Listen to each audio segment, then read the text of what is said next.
One time a guy put his hand on my thigh without any permission or any kind of question behind that. I was totally paralyzed. Someone actually came over to me and he was like, give me everything you have, like phone, money, blah, blah, blah. And in the bus, unfortunately.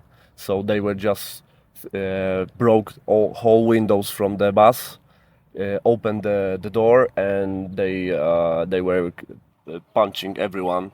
And after 1 minute, one of these guys took this girl and he told her, like, come with me.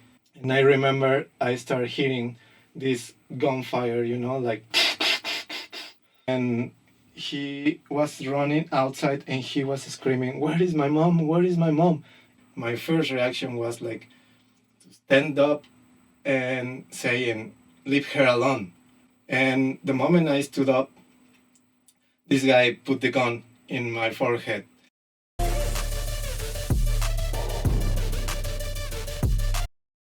Shema Shema, gente, how are you? Welcome to your podcast, Evil Backwards. My name is Vania, and this is the first episode of this podcast.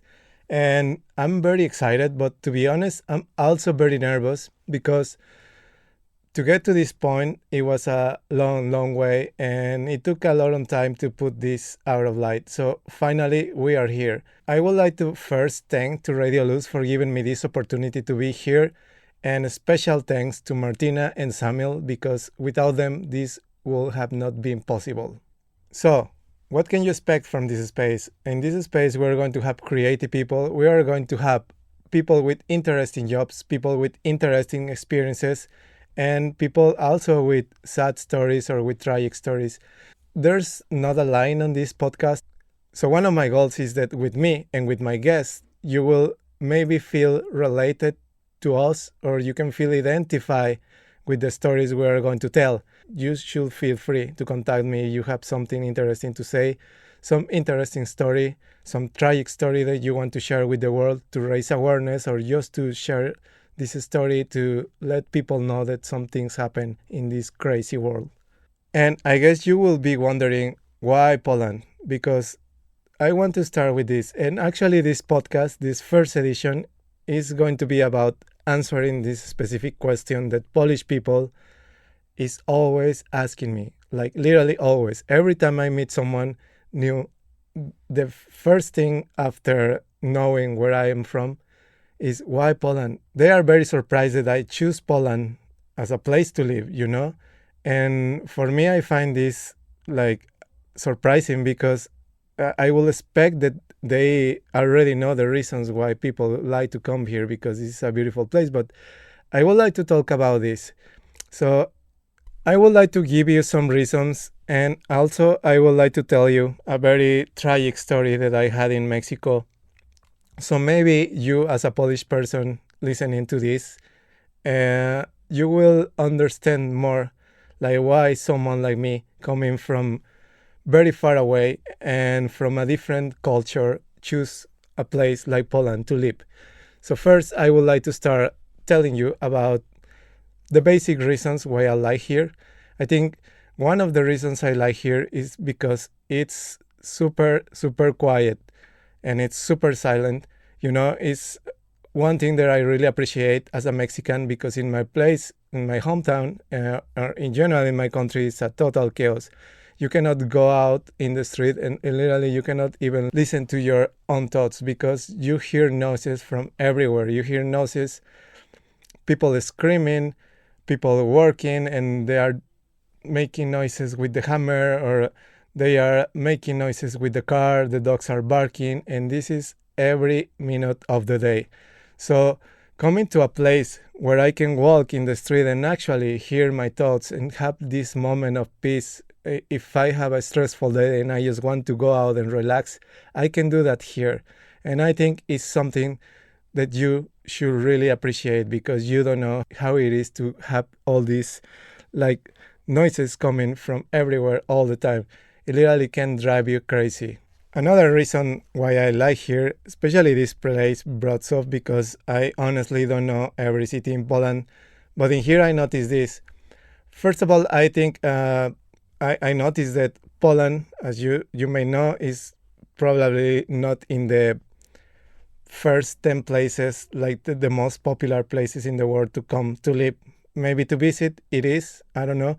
But it's not the first choice for people who are thinking about moving to another country.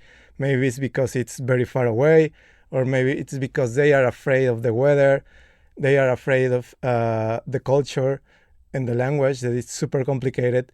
Whatever the reason is, I noticed that here in Wrocław, you don't have this big amount of tourists or a big amount of people living here from other countries. You have like a small community of foreigners here, but still, if you go out in the street, you are walking there and probably 8 out of 10 people are Polish people. So this is something very important for me. I think it's something that I really value a lot, because it's something that makes me really absorb the culture, because I can make friends with locals, like you have crazy places like New York or like Barcelona where you don't even know the locals there. You have people coming from everywhere and they are there 2 weeks, and then after 2 weeks they leave.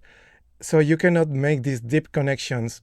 And there is a magic in here where you can actually know the locals, know how they perceive the world around them, and absorb this culture in the purest way. So I think that the fact that this multiculturalism is not that big here makes this place a very special place in the world, because especially in these times, I don't think there's many places like this where you can find this strong identity in a place, And I'm really in love with this, because I never been in a place like this, This is the first place where I can feel I'm in a place that has his own identity. And for me, that's very beautiful, because I don't know, it's something that makes me understand more the place. So one more reason I really like this place is because, as you notice, I have a Slavic name. And since I was a kid, this was very strange for me, because even if my name is not, my name is not the most popular name in my country, but also it's not a strange name. You can find some people with this name. But when I was a kid, I remember this was very strange for me, because it's not similar to the rest of the names we have there, And also back then, the internet was not the big thing there is right now.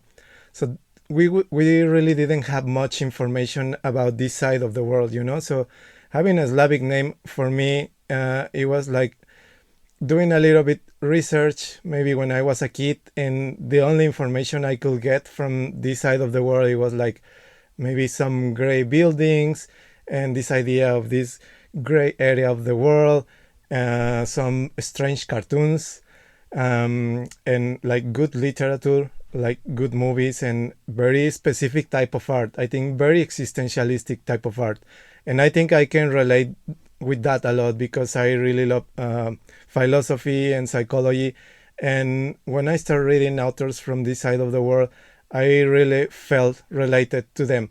The fact that I'm here right now, living in this Slavic country, is like a childhood dream for me, because I'm discovering these mysteries that I had in my head when I was a kid. And sometimes in here, I honestly, I feel like in a movie, because it's like everything I was expecting. Like I said before, this place has a very strong identity, and I think also is related to the historical background that this country has, And I think we have some similarities with Mexico in here. And even if we are like total different cultures, I don't feel like a stranger here, Since I came here, I feel very welcome here. People are super nice to me. Like they treat me like if I was part of them, And I really love this about this place. And I've been living and loving here because I'm talking with locals, so I'm understanding, even if I don't know the language, because the language is super hard, especially for someone who speaks Spanish as first language. Polish language is so complicated, but still, knowing that things are possible, if you search for a way to get there. At some point, like your dreams that you had when you were a kid, they will come true. And it maybe sounds cheesy, but in my case, it is like that. So that's other reason why I really love here. So another reason I really love about Poland, I noticed that there's like a big amount of women. And I'm saying this because it's the first place that I noticed that there's more women in the street than men. I don't know exactly the percents, maybe I'm wrong. But the thing I'm talking about this is because since I came here, women played a very important role in my life. They helped me a lot. And I will not be here if it was not for women. You have these beautiful women who are very hardworking people. They are very smart. They have talents. They have this very strong personality, but at the same time, they have this very charm and happy personality. And this is beautiful because they are not in a fight with men, you know. They know that they are women and we are men, and we don't need to fight. We can cooperate to build a society. And I think that's so beautiful because I never had this experience in other places in the world. So I think it's one of the big treasures that Poland has. I'm really thankful that I'm finally in a place where I can have this connection with the other gender, you know, because I think that's very important to grow as a human being, because I cannot understand myself if I don't understand the other gender. So girls, you are the best here, and guys, please appreciate this big treasure you have here. Another reason why I like here, and probably the main reason to be honest, is that Poland is super safe. Because even when people tell me that there is a dangerous neighborhood, and then when I go there at night and see how peaceful is this neighborhood, maybe you see a couple of drunk people in the street, but they are into their own business, you know, they are not trying to do something to you. So speaking about safety, let's send the microphones with Vania, the reporter. I think he's right now in downtown, I don't know. Vania, the reporter, can you hear me? Where are you? Are you in downtown?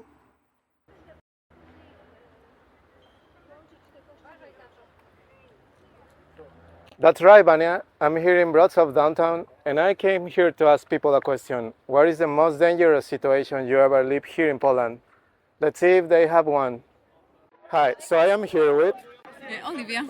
Olivia. Where are you from? I'm from Poland, from Wroclaw especially. Okay, I have a question for you. Do you think Poland is a safe place to live? In general, I think it is a safe place, but not in spots like that.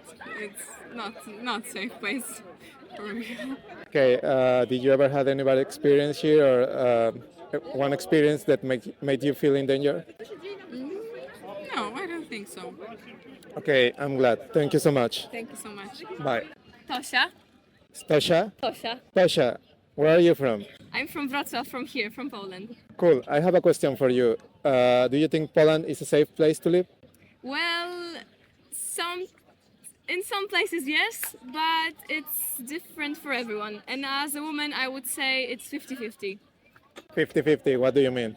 Well, when you're walking home alone at night and you bump into someone, let's say a group of men, as a woman, when you're dressed nicely, I'm scared of those people, because they typically whistle at us and catcall us. So maybe they won't approach you, but you're always afraid of it. That way they will approach you and hurt you in some kind of way.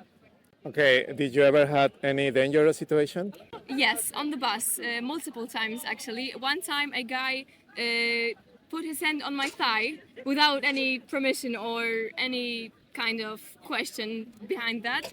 He just called me a princess and told me that I was beautiful, and I was totally paralyzed from it, because, I mean, in that situation, because it was scary and he was, I couldn't predict anything that he would do next, so yeah, it was pretty uncomfortable, I would say. Okay, so that was like the most dangerous situation? Well, if it was the most dangerous, I'm trying to remember any other situations, but when I was rynek, how do you say it like in English? Downtown? Yes, you can say downtown. I've met a lot of people that were high or just drugged by some kind of substance, and they approach you.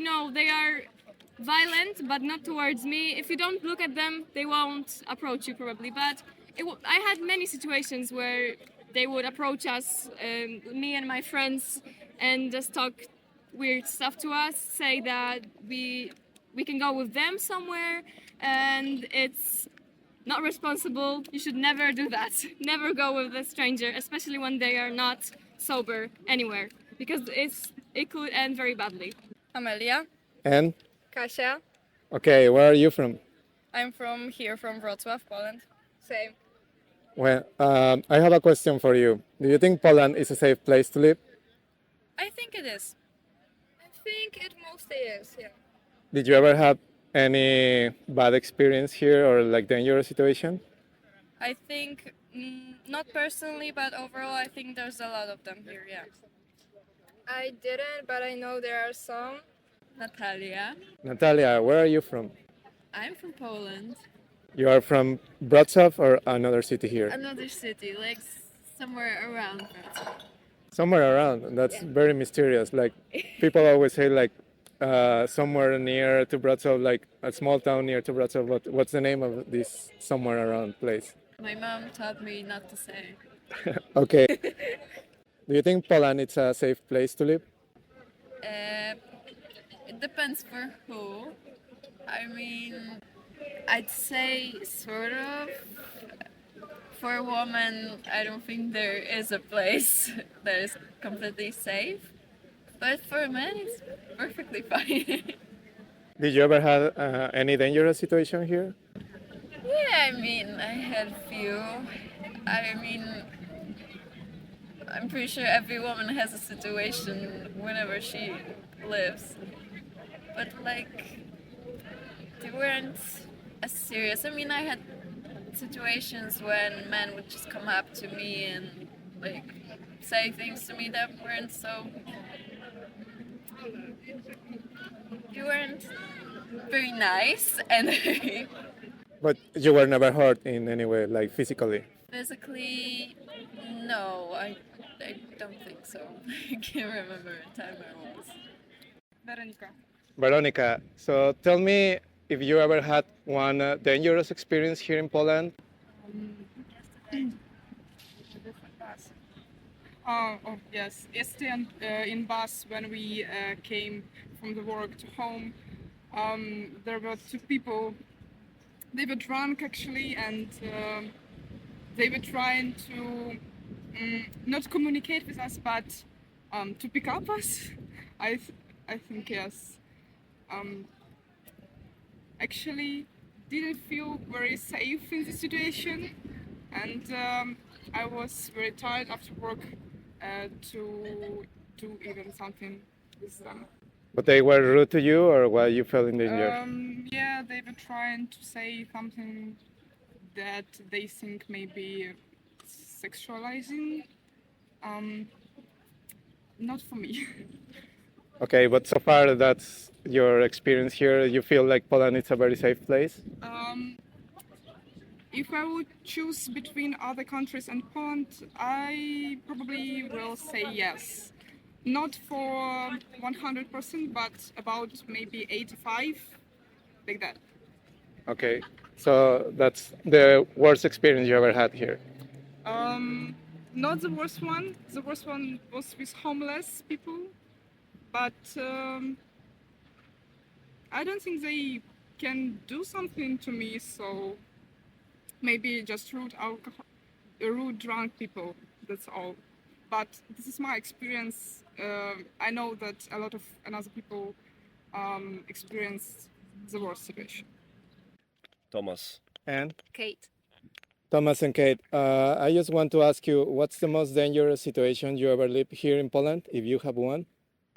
I was supporting the like a Katowice team.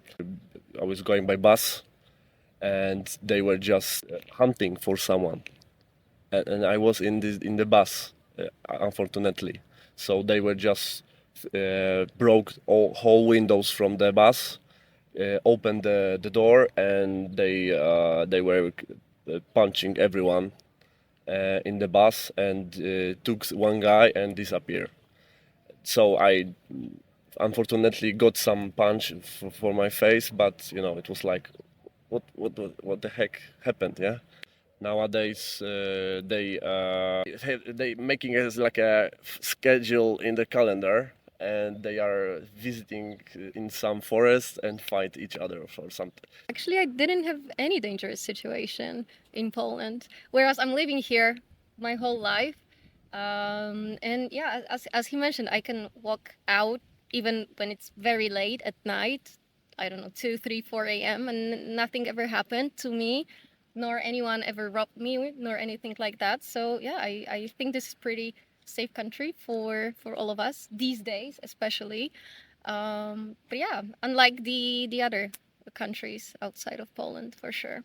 Yeah, I noticed that, and especially compared to Mexico or Latin countries, it's very dangerous there. Yeah. So yeah. So yeah, actually, when I was visiting Mexico, I had one dangerous situation where someone actually came over to me, and he was like, "Give me everything you have, like phone, money, blah blah blah." And that situation never happened to me in Poland, which is very interesting. So. Oh, I'm sorry about that. No worries, no hard feelings, obviously, but yeah, that's a very interesting comparison.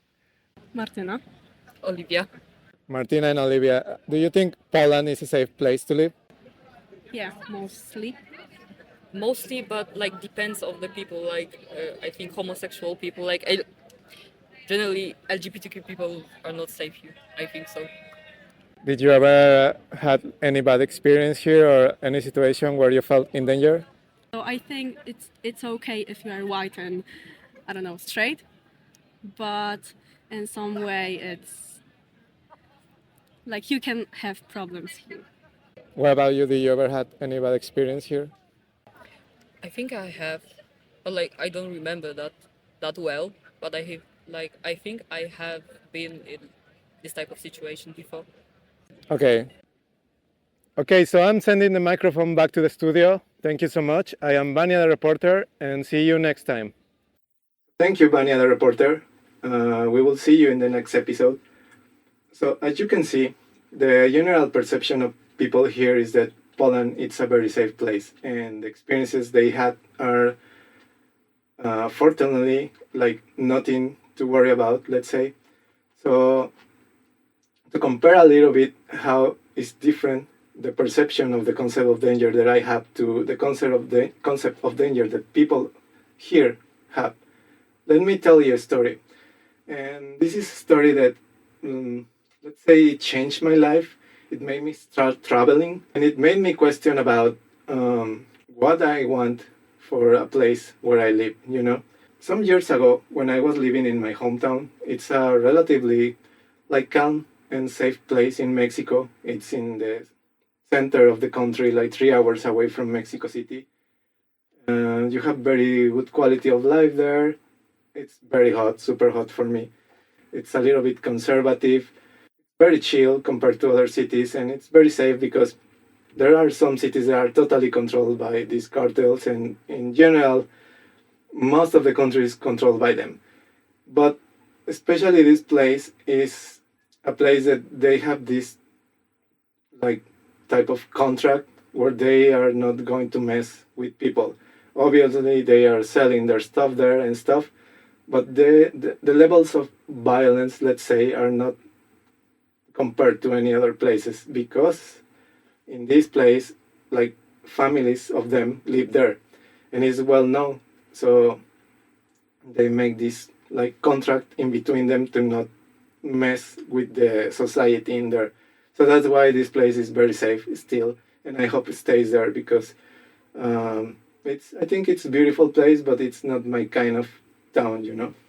So back then, this time there was like the most violent time in Mexican history, and I'm talking that compared to now, it's even more violent there, but back then it was like the peak of violence. So this is just to put you in a context of what was happening in Mexico back then. begin the story, I met a girl, and we met on this punk rock show, like house garage punk rock show, because I think her cousin of this girl was playing in one of these bands, so I went to see this band, and we met. Okay, so I met this girl, and we had good chemistry, but she was not from there. She was from Mexico City, which is like 3 hours away from my hometown. And we were talking. So she told me she wanted to see me again, but she had to come back to her hometown. And we exchanged contacts. And for, let's say, 3 months, we kept like this online chatting and video calls and stuff. We were not like couple, but we started like this romantic platonic relationship via social media, you know. So after 3 months, she told me her and her family were going to come to my hometown. They were going to visit, and they were going to be there for a couple of days. So she said that maybe the chances to meet each other were slim because she was going to stay with her family at her uncle's house, and we will see if we find some time to meet each other. So one day she told me, okay, I came here to my uncle's house now. We had this dinner, and now I have like some time to meet, but I cannot go outside. You know, we can meet here in the house and we can talk for some time. So I decided to go to see her because maybe it was the only chance and I didn't know when it was going to be the next time. So this is an important detail. Her and her family were like wealthy people, and they had money. They were living in her uncle family were living in the most expensive neighborhood in the city. This is important so you can understand the context and you can understand that these things I'm going to tell you can happen in any place. It doesn't matter. In Mexico, it doesn't matter if it's the richest place in the city or like the worst neighborhood. So the night she arrived, before going there to see her, we talked on the phone maybe around 20 minutes. And we were just talking. And so the moment I remember, this is very weird because the moment I hung up the phone, I felt like something like if someone pumped like hot blood into my body, and it ran from my feet to my head like in 2 seconds or 1 second. It was very fast, like this energy very fast running through my body. And the first thing I thought it was that, okay, I think I'm going to have an accident. I'm going to crash the car or something. Something's going to happen to me today. But I didn't pay attention because I thought it was just my imagination and I was not expecting what was about to come. So that was very weird, but at that moment I didn't pay much attention, you know, because it never happened to me. So I just thought it was like my imagination, and I went to her house. So when I went to her house, I parked like 2 blocks away from the uncle's house of this girl. And I went there and I met her. And I remember she told me, do you want to come inside? And I said, no, it's okay if we stay here outside because I really don't want to see the family. I don't want to meet the family. It will be uncomfortable. And probably I will never see them again. So there's no point. We can just enjoy ourselves here outside. So we were there. And in these 3 hours, one thing I remember, it was that there was this car. And it was a white car. I'm not sure about the brand because it's a very long time ago. So first I noticed that he passed 2 times. And it was, okay, maybe this guy is lost, you know, because they didn't stop. They just passed, like in front of the house. And I didn't pay much attention. And after some time during these 3 hours, this car passed again. And the third time it was okay. What's going on with this guy? And even after the third time, it was not something that I felt worried about, you know? Because sometimes in Mexico, people skip these driving lessons and they practice most of the times at night in these neighborhoods where you don't have many people, you know? So it was still nothing strange, but yeah, it was like something that caught my attention. It was just not something like, oh, this is random car. Okay, this guy passed already 3 times. But then after that, he passed a fourth time, and in there it was okay. I think this is too much. Even if he's learning, why he's just coming back, and 3 hours is too much time, you know. So the fourth time it was okay. She even noticed this, and she told me, okay, I seen this car like other 2 times, and I was, yeah, it's actually the fourth time he's passing here. So also during these 3 hours, the mother of this girl came maybe 2 or 3 times to ask if we didn't want to came inside, you know. And we told her like, no, we are okay here, and she was okay. Just take her. So around 1 a.m. she came again, and she told this girl that it was time to go inside because they were on the uncle's house and they wanted to go to sleep.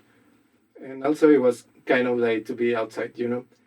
So we say goodbye to each other, and when I was leaving, I remember I was walking back to my car, and like I told you, I was parked like 2 blocks away from this house. So I remember I was walking like, I don't know, 1 block after this house, and when I was walking there, like 2 guys passed me, one from the left and one from the right. So it was also strange because it was late, you know, there was not much people, and these guys like literally came out of nowhere, I don't know, and I didn't even realize where they came out because I just saw them like coming and passing me. But they didn't do anything to me. So the only thing I did is like I turned my head around to see if this girl was already inside of the house, but no, she was outside still on the door. And when I look at her, I saw this guy, the guy on the right, running in direction to her, like very fast. When he was close to the house, I think she didn't perceive them as a threat. And exactly when they were almost in front of the house, this guy ran to her and started fighting to open the door. And she went inside like quickly, you know, but so my first reaction obviously was to run and to try to pull this guy away from her. So when I get there, I pull this guy, and when I pull this guy to me, he turned around and put a gun in my stomach. And I was like, what? Because, you know, at that moment, I think you don't expect these things to happen. So my first reaction was doing this. And when I did this, I felt other gun in my back. And I was, okay, what the hell? And I don't know, like in your head, in these situations, I think you always think about this. I mean, I train some martial arts and other stuff. So they sometimes teach you how to try to avoid these situations, you know, like using these techniques. But at that moment, it's wordless. Like, it's not that you don't even have the brains to think, and you don't want to risk anything. So literally, you're there and you cannot do anything. And it's such a frustrating situation because you had these 2 guys, you know, like maybe 1.59 meters, you know, like these Willy Wonka helpers. These were like 2 guys that I could easily like take down or like fight, you know. But they had this piece of metal on their hands, and you know that you're 1 finger movement away to stop living. So basically they had us under their control, and they told us to go inside. So you know, this was a big house. Like I told you, they were living in the best neighborhood in my hometown. To go inside in the house, first you need to cross this big patio, you know. You have the entrance, which was like closed, where this guy was fighting with this guy. And then you have this big patio, and then you have the entrance, the main entrance to the house. So they told us to go inside. And while we were going inside, one of these guys was asking questions to this girl. He was like, who is here? How many people there are inside? Blah, blah, blah, where they are. So she was telling like every detail about how they were sleeping inside and how many rooms and everything. So the moment we came to the entrance of the house, they opened the door, and obviously there was no one there because they were sleeping. Remember, the mother came to tell us that they were going to sleep. So they were already inside of the rooms. On the entrance, you had the living room, and on the other side, you had the main room. There it was the room of the uncle of this girl and the wife of this guy. So they took us to the living room, and they made us lay down there. And I remember we were there for maybe 1 minute, and after 1 minute, one of these guys took this girl, and he told her, like, come with me. And I don't know, my head was like thinking a lot of things, and I was still in this shock state where I was not understanding what was happening. So again, my first reaction was like to stand up and saying, leave her alone. I know, like, right now I can laugh, but I know it was very stupid reaction. And the moment I stood up, this guy put the gun in my forehead. I think that moment I understood that this was not a movie, that this was not like my imagination, that this was really happening. Because, you know, I don't know if you ever watch this movie James Bond, but in this movie James Bond, you have this opening intro where you're having this view, like this point of view from inside of the gun. So you see the hole, and then you see this guy walking there, and then you see some blood. So basically, I could see this, you know, I could see the hole of the gun, and basically I could see the bullet inside there. And it was very scary because I never had this experience before, and having this in your head is like, okay, if in my stomach there was nothing to do in here, I can just go out of this existence like very quickly. So he told me to go down, and he told me, don't look at me in the face, and he started like cursing, you know. So after, I don't know, 1 minute, they took me with this girl, and they put this girl like in front of the uncle's room, you know. So you have the uncle's room here, and we were laying just in front.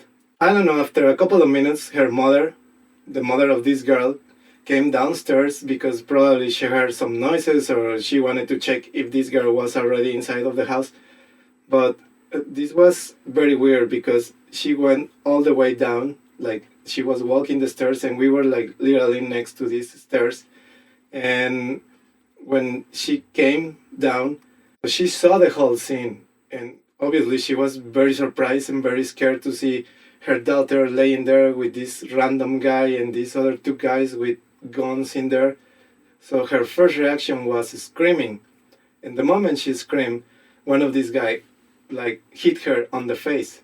You know, right now I can laugh about things, and this was, I don't know, this is very Tarantino scene, you know. I don't know if you remember this Pulp Fiction scene where you have this Tarantino character, and he's with Jules and Vincent, and they were discussing how her wife was going to react if they found these guys with the body of this Marvin there.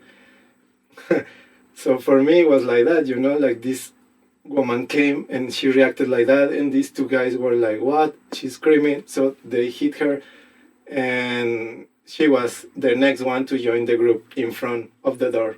So minutes after that, like there were like this big line in front of the uncle's room, you know, because the whole family they were sleeping on the second floor, and these guys went to take them down and to put them in front of the main room, and they tied us up like with our hands and our feet together on the back, you know, and they tied us up with these ties, and we were like this.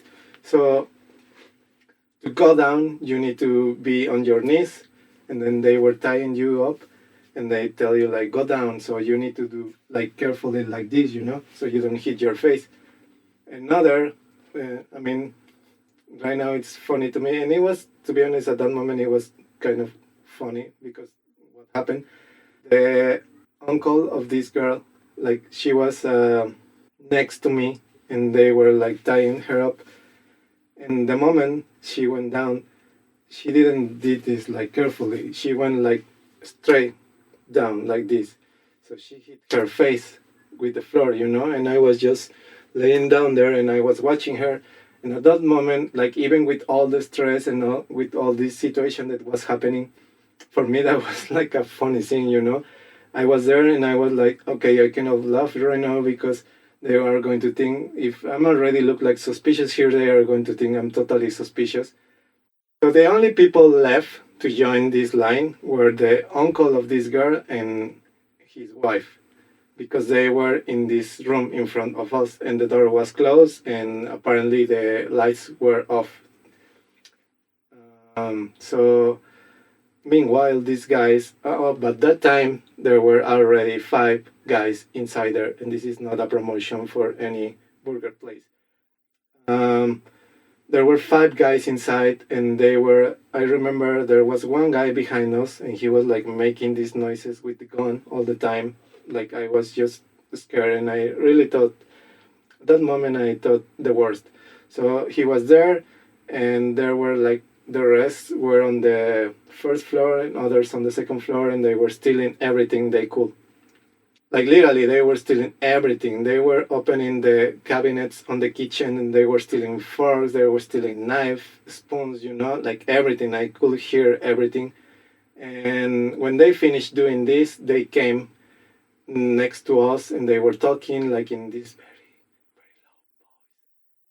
like planning something. So it was all silence because even if girls and women there and guys were like afraid, and they were like, if you're crying, if you're making noise, we're going to, I remember one of these guys like was looking down in this little space between the floor and the start of the door to see if he could like see something, but he couldn't, So I don't know, they talk in between them. And at some point, they opened the door, they went inside quickly, and they closed the door. And I remember I started hearing this gunfire, like... And it was very surprising for me because these sounds were not like in the movies. Like literally, it was the first time I heard this in my life. And it was like this very specific sound, like very empty, It was hard, but it felt like empty. I don't know how to explain it. If you never heard this, I hope you never need to hear this in person. And I heard this, and at that moment I thought, okay, this is over. We are all going to stop living here. I'm not going to say some words because of the censorship. So yeah, I thought I was going to stop living there, and were going to take our lives, And I was very scared, but I also remember that I was not scared of stop living. I was scared about my family, that my family were going to find this horrific scene, and they were going to have this very sad news and how they were going to react. At that moment, I was very young, and I was like, okay, this is going to happen to me today. There's nothing I can do. So I was like, I live whatever I wanted to live, and if this is my last day, I'm okay with that. Very dumb, because after that I lived so many things, and I'm grateful that I'm alive here. But at that moment it was, okay, there's nothing I can do, but I really was worried about my family, how they were going to like take this news, And I think this is a cultural thing, because we're very close to our families in Mexico, and they are the most important thing for us. So yeah, I think it was the only thing that I was worried about, and I think it's something that I really remember, and I'm very grateful that I was there by myself and not with any other members of my family. So when they stopped shooting, I remember I could only hear screams from inside, screams of this woman and these guys screaming to her. They were asking, where is the jewelry? Where is this? Blah, blah, blah. We're going to blow your husband's head off. And she was very scared, and she was like, I don't know, what do you want, etc. So that was the only sound in this house at that moment. And it was very scary because you didn't know what was happening there. I could only hear like these guys like punching this guy. I don't know if they were punching this woman also or something. But it was very scary situation because you still have like 2 guys behind us and 3 guys inside, and you didn't know what was happening there because the door was closed. So I was very scared, and I felt like I was there for a whole eternity. But it's very weird because in that moment, time is meaningless. Like you feel like you've been there for an eternity, and like minutes are hours, and time is like you have a different perception of time. So that was very interesting, and also that was super horrible because like this moment felt like it lasted forever, and you didn't know when it was going to end. When they finished beating up this guy, and like I think they got what they wanted inside of this room, they came outside and they closed the door again, and they left. They stole 2 cars that this family had there, and they left. And the moment they left, like I don't know, maybe 3 minutes after, like my friend, the girl who I went to see, she was able to free herself because I think these guys let her a little bit loose so she could like free herself after they leave. So the first thing she did was cutting all the ties of each one of us, and then she went inside of the room, and she went inside, she opened the door, and like I don't know, a few seconds after, the uncle came outside, and he was covered in blood. Like he was shirtless, and he was running outside, and he was screaming, "Where is my mom? Where is my mom?" And apparently the mom of this guy was the whole time outside, but she was an elderly woman, and I don't know, like she didn't realize, or she was hiding there, and they thought that these guys took her with them, like kidnapped her. But no, she was hiding there, so it was a little bit of chaotic situation because the whole family was searching for her, and then someone found her outside on this big patio. So it was a total chaos, And this moment after these guys left, it was even, I don't know, like if even worse that this moment, because everybody was crying, everybody was like very scared, and you saw this guy like covered in blood. And I remember that these moments were even more chaotic than the actual tragedy, because everybody was screaming, everybody was crying, and everybody was like very scared. And you saw this scene with this guy covered in blood, and like the face, he looked like a balloon because he received so many punches on the face and in the body, and he was all like purple everywhere. So it was very, very sad scene. So what happened inside of the room is that when these guys went inside, apparently the uncle of this girl had a old gun with him. So he hid in the bathroom. So when these guys came inside, the lights were turned off. So he was shooting like randomly, to see if he could hit them, but he didn't. And they said that the gun like get stuck. So it's when these guys start like fighting back. And after that they were beating him, but they already shoot this guy in the stomach. That's why he was bleeding so much. They shoot him in the stomach, and that's why this guy was bleeding so much. And also he was bleeding because of how bad he was being beaten that day. And they see this guy in a chair, and they start like beating him and threatening the woman, So that's what happened inside of this room while we were outside. So in that moment, I remember, besides being in shock and very scared and very sad about what happened, I felt very guilty, because I was the only strange guy, or the only strange person in this place, Everybody was family there, and it turns out that the random guy was there, and exactly this day, this thing happened. So in my head, I couldn't took this idea that they were going to think that somehow I was involved, So it was very, very strong feeling, and like this guilty, even if you know that you don't have anything to do with this, like the chances that this happen when you are there, what are the chances, So for me, in that moment, that made me feel horrible, to be honest. And it was like part of the big trauma that I had after. So after that, the next day, my friend told me they were going to come back to Mexico City, and she told me that the family understood that I had nothing to do with this. And let's say after 1 month, police catch these guys. So these guys were a band from Mexico City who came to my hometown, and they were robbing houses and they were like doing this type of things.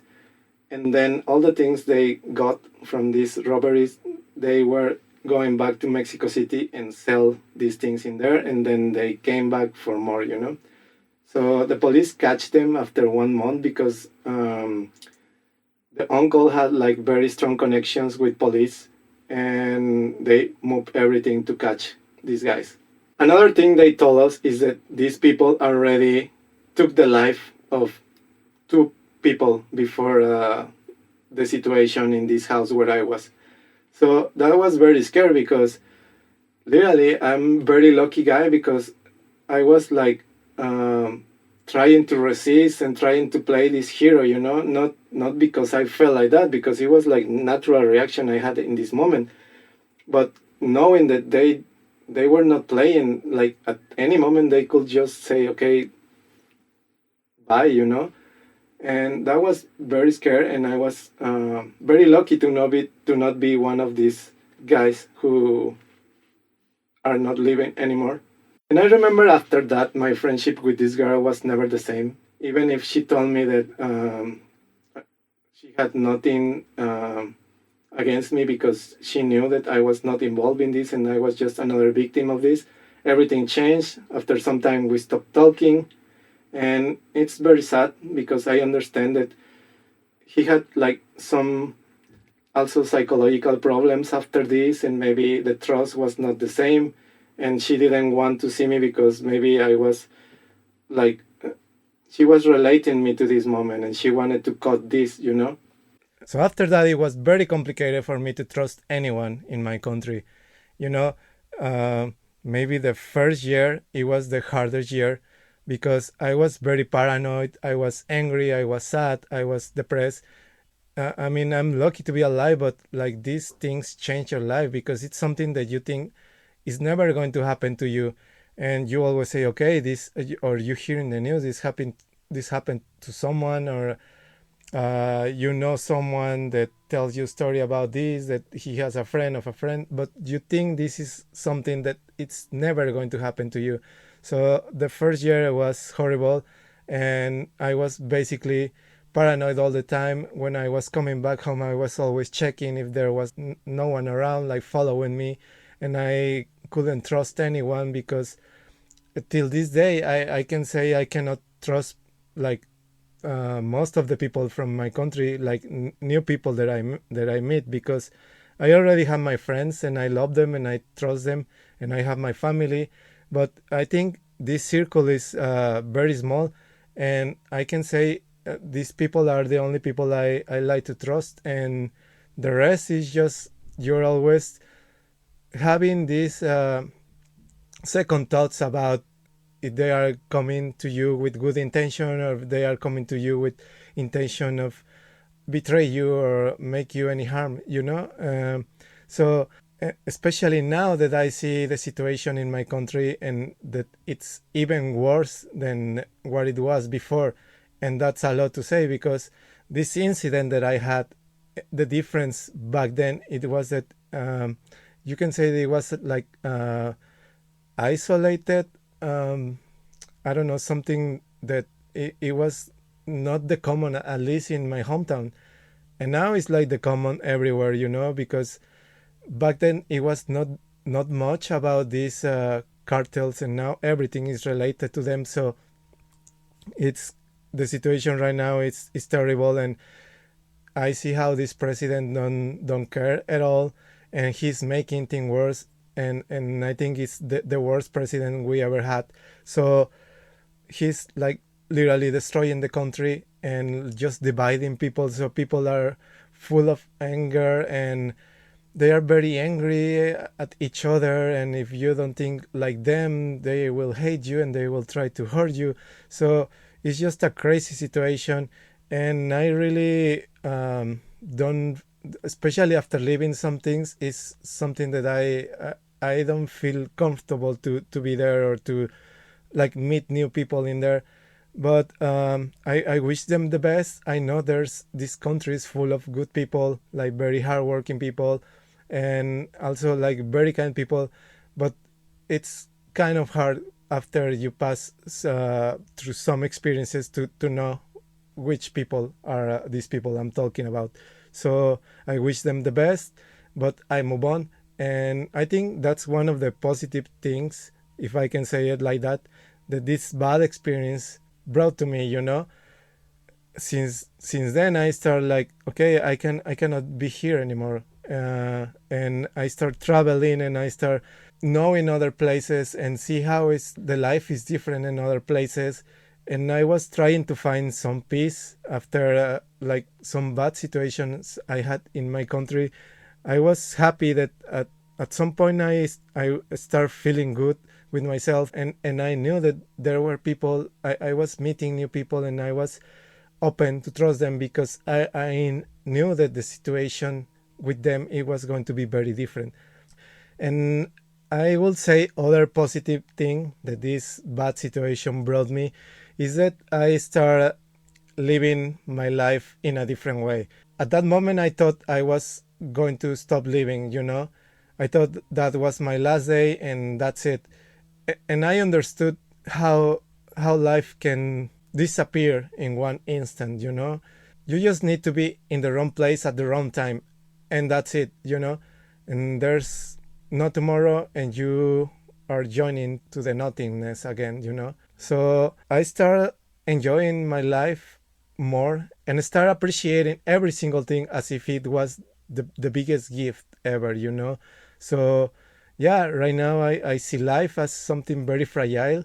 I appreciate and I love. I think I feel more every sensation, and I'm grateful for my friends, for my family, and I appreciate them even more than before this experience. So yeah, I think when you're close to die, there's a before and after that, you know. It's at least in my experience, it was I was a total different person before that, and then I had to go through this bad period of like rearranging my thoughts and like how I perceive the world again. And now I can say I can tell this as a story and even like make fun of some situations that happened there. And I had others like tragic stories, and these stories is like people say, what doesn't kill you only makes you stronger. And I can confirm that this made me stronger in some way, and also made me appreciate life more. So at the end, it was not all negative. The best thing and the thing that I'm more grateful is that I'm still alive. So I will just try to enjoy every moment, and I will just try to enjoy everyone around me. So I will try to make you guys who are listening or watching this to enjoy this space. So I still don't know which adventures we are going to have in this podcast, but I just promise you that this is going to be a very fun and entertaining trip, and I will make it fun and entertaining for you. So to finish this first episode, I would like to close with the same question I started this podcast. Why Poland? So if people ask me why Poland, I think I will start saying it's because of the butterfly effect. I don't know if you ever heard about this, but it's something like the butterfly effect says that everything is connected to everything. So if someone asks me why Poland, I will say because someone on the other side of the world didn't pull the trigger, and that's why Poland. So if you're a creative person, if you have an interesting job, if you have something interesting to say, some tragic story that you want to share with the world, to raise awareness, or just to share it with us, you can come here. You can send me a message, you can tell me your story, you can tell me what you do, and I'll be happy to have you here. And I'll be happy to share these stories with the people who are going to listen to this. So, this was Evil Backwards, and remember, evil backwards is live. So please live your life to the fullest. I am Vania. Thank you so much for listening to me. Do widzenia. Bye bye. Adios.